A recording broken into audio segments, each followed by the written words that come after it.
आज बहुत सुंदर सा एक उपाय है, ऐसा उपाय जो शायद आपकी जिंदगी में सबके काम आए, सबके काम आए।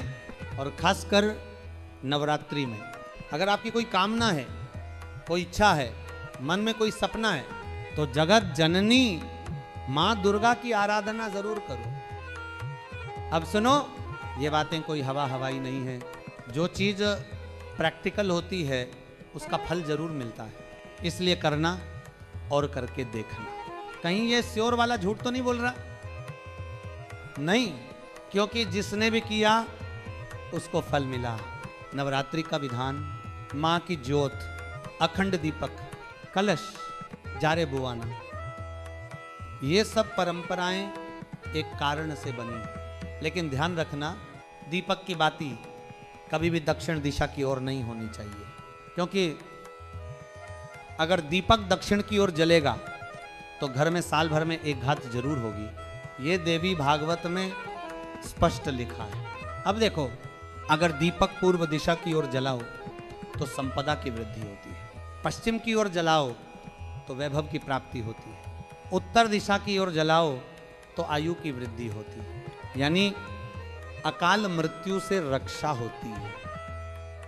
लेकिन दक्षिण दिशा की ओर कभी मत जलाना। और इस बार मां जगत जननी घोड़े पर आई है, यानी लक्ष्मी की वृद्धि, समृद्धि की रफ्तार इतनी तेज जितनी घोड़े की चाल।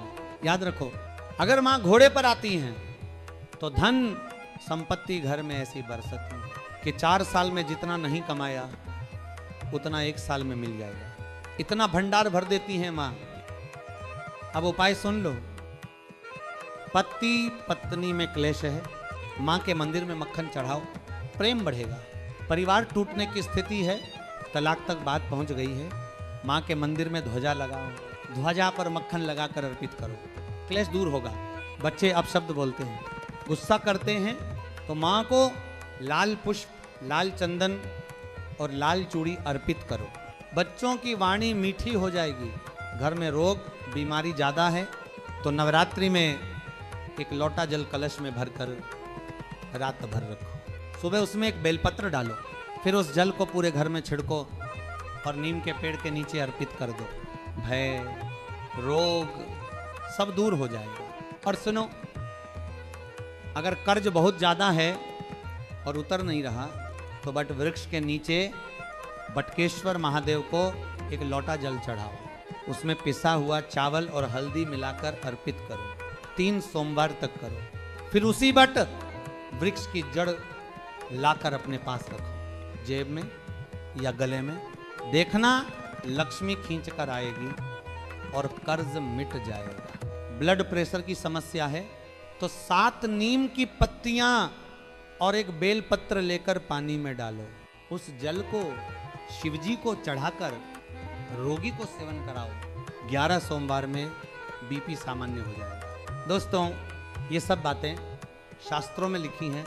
देवी भागवत, शिव पुराण, स्कंद पुराण, सब जगह इसका उल्लेख है। और जो भी इन उपायों को श्रद्धा से करता है, माँ दुर्गा और भोलेनाथ उसकी जिंदगी से रोग, क्लेश और कष्ट दूर कर देते हैं। तो याद रखना, नवरात्रि में माँ की भक्ति और ये छोटे छोटे उपाय आपका जीवन बदल सकते हैं। हर हर महादेव। जय माता दी।